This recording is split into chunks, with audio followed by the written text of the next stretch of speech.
title of today's story is Bad Advisor. A long time ago, during the Buddha's time, the Buddha had a cousin who hated him. His name was Thevatat. Thevatat wanted to be the new Buddha. He wanted to take over and be the leader. Because the leader seems to have so many people like him and they give him offerings and all these good things, so Thevatat wanted it. But he couldn't do it because he wasn't as good as the Buddha. So he thought, the only reason the Buddha is so famous is because the king likes the Buddha. The king's name was Pimpisan.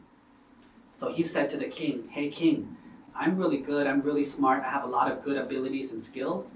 You should back me and let me be the new Buddha." The king says no, because the king was already enlightened, so he knew that the Buddha was his teacher. So Thevatat decided, you know what, if I can't get the king, what do I need to do? I need to replace the king. So he went to the prince, the king's son. The king's son was named Achatsattu. He went to Prince Achatsattu and said, "Hey, I've been thinking about it, and you would make a great king. You would be so much better than your father. You are so talented, you're so smart, and everyone loves you. Too bad, you have to wait till your king dies before you can be king." And the more he said that to the prince was thinking, yeah, I would be a good king. Yeah, I am very smart. Yes, I am very handsome. Yes, people do love me. Yes, it does suck that I have to wait until the king dies. So finally he couldn't wait anymore.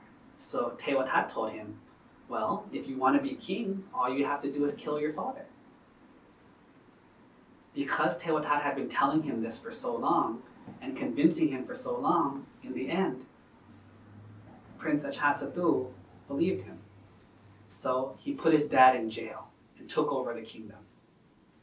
His father loved his son so much, he didn't fight. Even when the soldiers were like, "You can't do that to the king," and they were going to fight, the king says, no one touch my son. If this is what he wants, he can have it. So the king went to jail. And the prince wanted the king to die in jail, but he wouldn't die. So the prince came up with a plan. Okay, fine. No more food for the king. No one can bring him food. So no one brought him food, except for his mom, the wife of the king, the queen. She knew that her husband was hungry, so you know what she did?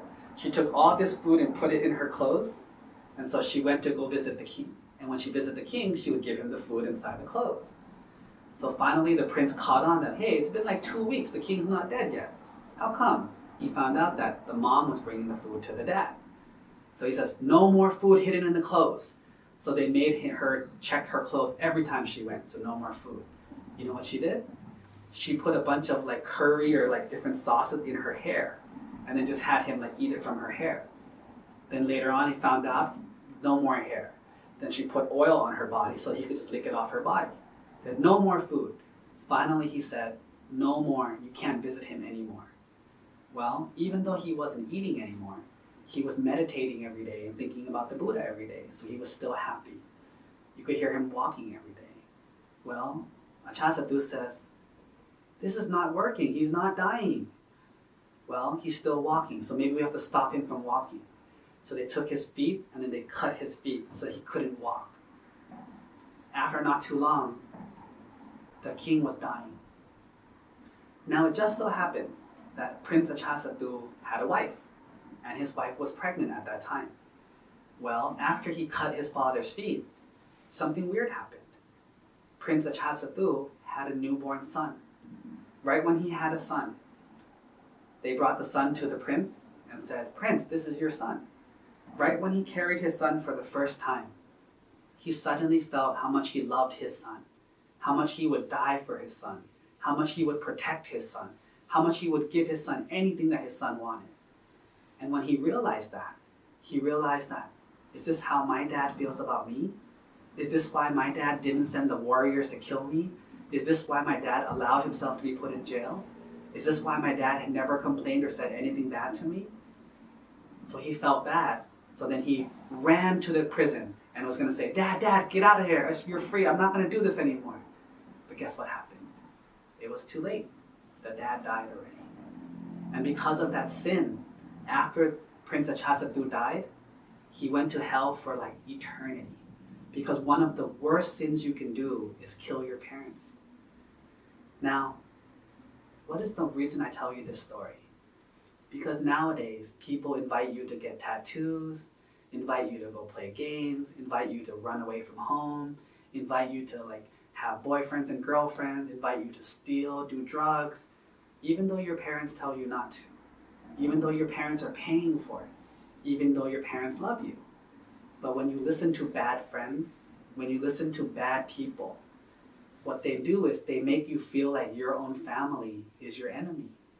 Even though your family has always helped you, has always supported you, and always loved you, suddenly you care about your friends more. Suddenly you care about other people more. And when you do that, you start to lose your family. And in the end, if you do something really bad, and you make your mom cry, or you make your dad cry, or you hurt them, it's such a big sin that when you die, you get punished for it really bad. And it's not worth it. Because if you think about it, they gave you life, they gave you money, they gave you a house to live, they gave you clothes to wear, all for free. But then if you hurt them, and you make them cry, and you make them mad, that's not very nice. And if you're not nice to the people who are nice to you, that is where you get punished. And punishment is not fun. So what is the moral of this story? The moral of this story is, number one, don't listen to bad people. People who tell you to do bad things, people who convince you to do bad things, don't listen to them. Moral number two, always respect and love your parents. Even if they're crazy sometimes, even if they're a little weird sometimes, no matter what, they gave you life, they supported you and raised you.